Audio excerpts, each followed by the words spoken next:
We're now moving on from what we've created so far, and we're going to look at actually making some changes to our database via inserting and updating information that's already in there.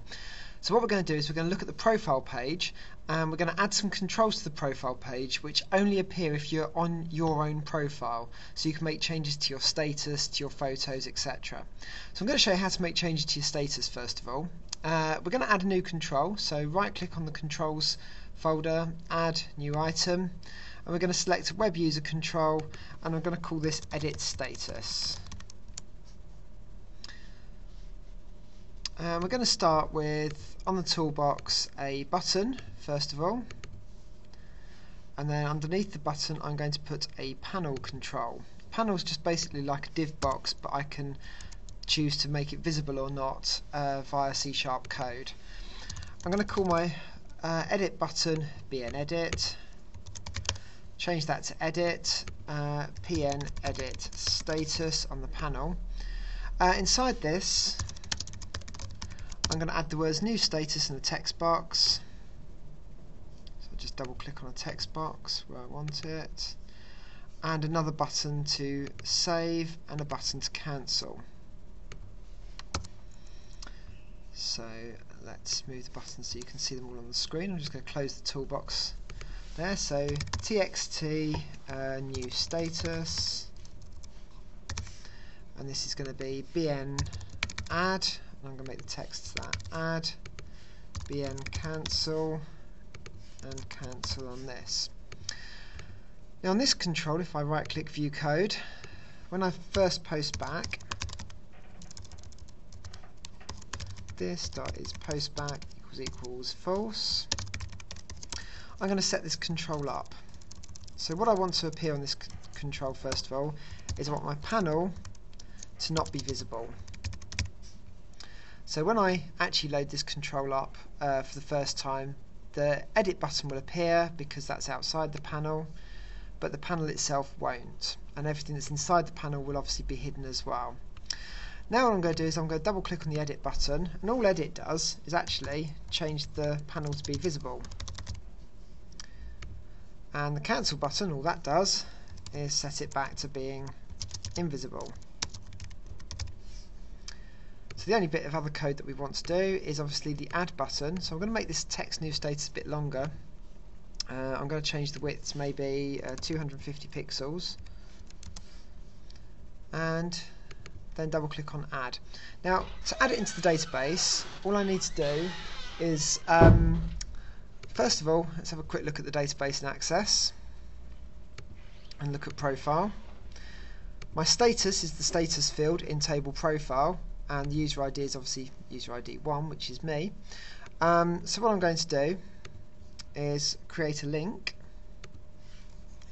So let's create a data connector. Of course I can't do it yet because I need to add the control in using contact circle code. Data connector DC equals new data connector, and then we're going to, in this particular case, insert, and our insert statement is insert into table profile, and then the fields we're going to insert into are status. So, and actually, sorry, this is an update, not an insert, because we've already got a record, hopefully. Set status equals, and then what the status will be, where user ID equals whatever the user ID is. Well, the user ID that we're putting in is going to be from our session state.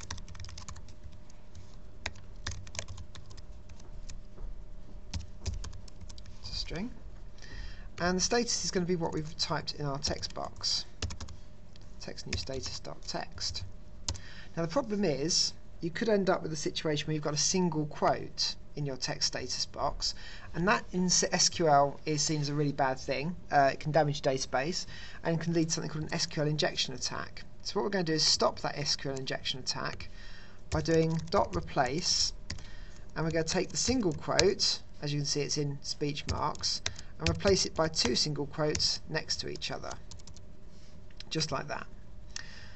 And that will now stop any form of SQL injection attack from occurring. Once we've done that, what we actually really need to do is refresh the profile page. So response.redirect request.url.toString. What that will do is find out what our current URL is, current address that we're currently on the website with. It will update the profile, and then will redirect us back to the same page we were on before. So everything will then reset, but now with the new status. It's a very simple way of changing the status without having to go through something called a delegate, which we can do soon, but we're not going to do just yet. So I'm just going to save this just to check it's all okay. I'm now going to go into the profile page and literally click and drag my edit status next to my current status. So now it looks like that. And then on the profile page, I'm going to add something in that says if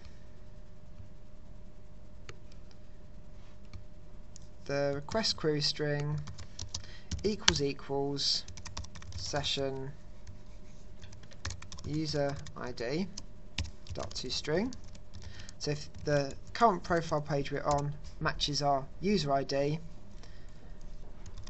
edit status 1.visible equals true, else edit status 1.visible equals false. So I'm going to run this and just check it actually works.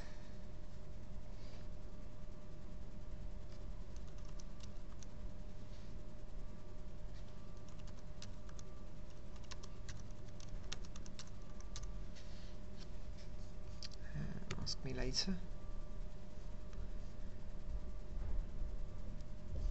So the username, Chris. Hopefully the password's remembered the correct one. No, it hasn't, so use capital P.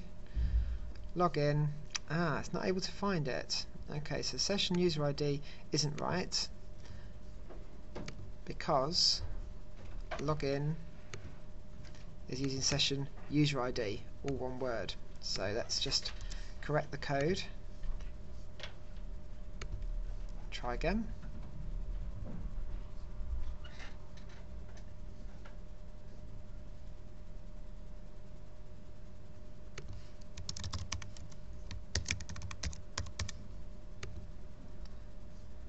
And then we have our edit button appearing because my ID matches. Let's see if I can change this. Adding a status editor. Now I need to make sure I've not got this open at the same time because it won't like it. So let's add, refresh the page. Something's gone wrong because obviously this current status is still showing the same as it was before. So let's debug our code and see what's going on. Here's my connection, and what's probably likely is to do with the actual having the details to the database. Yes, it is. So something's put into our user object. Let's move this to having an update status.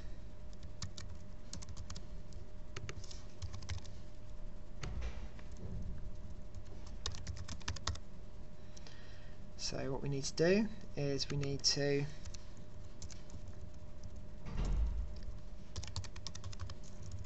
move our code from our edit status button,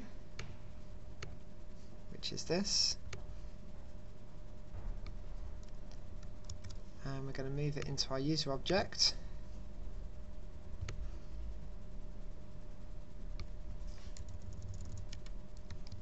But obviously we can't use text new status, so we're going to use string status, and obviously now our user ID is just the user ID that we've saved in our user object, which makes life a bit easier.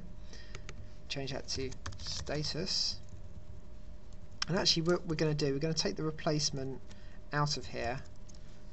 Oh no, actually no, I will leave that in. So now we don't have to worry about doing our SQL protection in our main event handler. So now we've got our update current profile status. Let's actually do something with that. So Get rid of the breakpoint.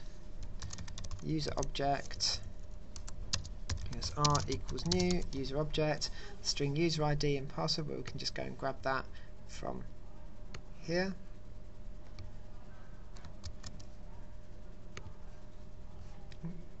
Wrong piece of code. There we go. And then usr.update status current profile text new status.text and give that a try.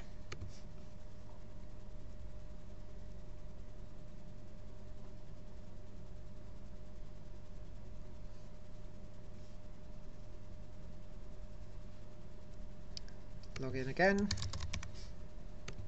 Should have updated my password to be in capital P. It has. Let's run the edit. New status. Editing the status. Add. Still not working. So now what's going on? What could be the problem here? Well, let's find out again. Put a breakpoint on.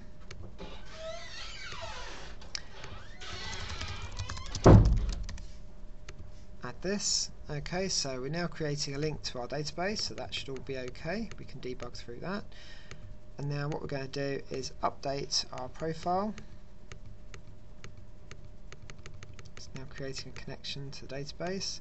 So that's what our query looks like, where user ID equals 1. And instantly I look at this, I can say, well, hold on a second, why have I got quotes around the user ID equaling 1? Because user ID is actually a number in this particular instance, which is going to be a big problem because it's looking for a piece of text. So it means I'm going to have to edit my SQL. So let's go into edit status, so the user object, take these single quotes out from my piece of code, and that means I can get rid of this blank at the end here, and try running it again.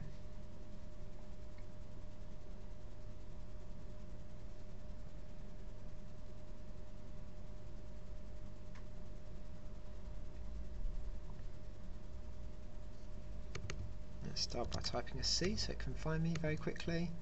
And now see what happens. Edit, change the status, and finally we should find, as we go through our piece of code, I'm just going to skip over the data connector, we should find, as it goes in, doesn't need to do any of those, open, execute non-query, close, no error, everything seems to be okay.